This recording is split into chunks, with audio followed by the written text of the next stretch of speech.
अस्सलाम वालेकुम, मैं हूं शहजाद अमान और आप देख रहे हैं ASA TV। आज मैं खैमा बस्ती में मौजूद हूं रावलपिंडी में। तो यहाँ पे खान साहब के आने से पहले ही जश्न का भरपूर जो है एहतमाम किया गया है। आज सरदार साहब जानते हैं। अस्सलाम वालेकुम सर। वालेकुम, क्या चाल है? अल्हम्दुलिल्लाह सर, माशाल्लाह। सर अभी तो खान साहब ने आए माशाल्लाह, इतना जोश है, जज्बा। देखिए, ये क्योंकि मैं समझता हूँ कि ये किसी के ज़ाती मफाद की जंग नहीं है, ये एक बड़ी कॉज के लिए पाकिस्तान की आवाम इस तरह पहली दफ़ा निकली है।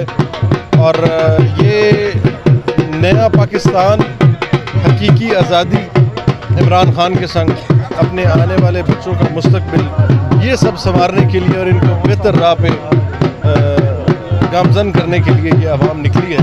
और मैं समझता हूँ कि ये एक बड़ा अवामी इवेंट है और ये आने वाले दिनों में पाकिस्तान की सियासत में बड़ा अहम संग मील साबित होगा। जिस तरह से मिलियंस में लोग आज पहुँचेंगे यहाँ पे, पूरे पाकिस्तान से काफ़िले आ रहे हैं। अब हम जंग से रात को 10 बजे चले थे और सुबह तकरीबन 6 साढ़े 6 बजे इधर पहुँचे। हज़ारों की तादाद में लोग हैं और आप देख लें सबका जोश व खरोश कैसा और वो कितने तैयार हैं।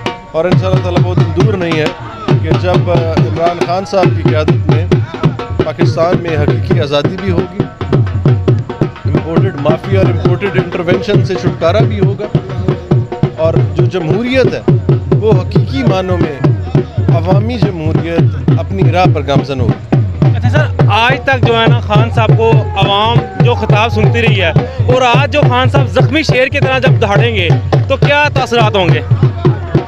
देखें, खान साहब को अल्लाह पाक ने ऐसी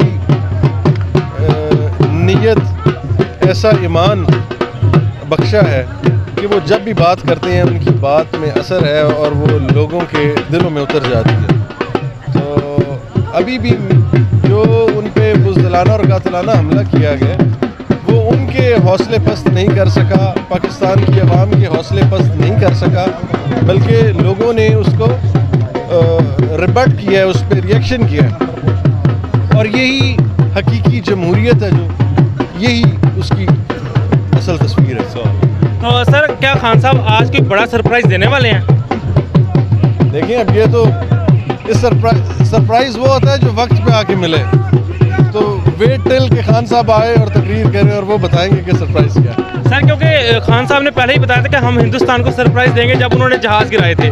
तो क्या कोई लगता है ऐसे तासुरात लग रहे हैं? देखें, सबसे पहला और बड़ा सरप्राइज़ तो ये है जो पूरी दुनिया देख रही है कि आज तक कभी किसी सियासी की कॉल पे इतनी आवाम सड़कों पे नहीं निकली जिस तरह से पिछले 2-3 माह से चल रहा है। और अब ख़ास तौर पे मिलियंस में जो लोग इधर आ रहे हैं, तो यही एक बहुत बड़ा सरप्राइज़ है कि आज तक पाकिस्तान का कोई लीडर इतने लोगों को इस तरह से बाहर नहीं निकाल सका जिस तरह खान साहब की कॉल पे लोग बाहर निकल रहे हैं। सर अभी एक लास्ट बात करूंगा कि खान साहब लाखों में नहीं करोड़ों में एक हैं, तो सिक्योरिटी के हवाले से कोई आप उनको पैगाम देना चाहेंगे? देखें, हम सब की तो दुआ है और हम सब की ये तमन्ना है कि अल्लाह पाक उनको सेहत वाली लंबी ज़िंदगी अता फरमाए। ऑलरेडी वो सिक्योरिटी उनकी अच्छी है, लेकिन कुछ सिक्योरिटी लैब्स थे जिसकी वजह से पिछला वाक़या हुआ। तो हम तो यही चाहते हैं कि आने वाले दिनों में जो उनकी सिक्योरिटी है वो मज़ीद फुल प्रूफ हो, ताकि ऐसा कोई सानिया फिर ना रूनुमा हो। और वैसे भी पाकिस्तान की आवाम इस चीज़ की मुतहम्मिल नहीं है कि इमरान खान ज़ाया हो। इमरान खान को रहना चाहिए। अगर इस पाकिस्तान को बचाना है, इस आवाम की हुक्मरानी को लाना है, तो इमरान खान को रहना होगा। बहुत बहुत शुक्रिया सर, थैंक यू आपका। वेलकम।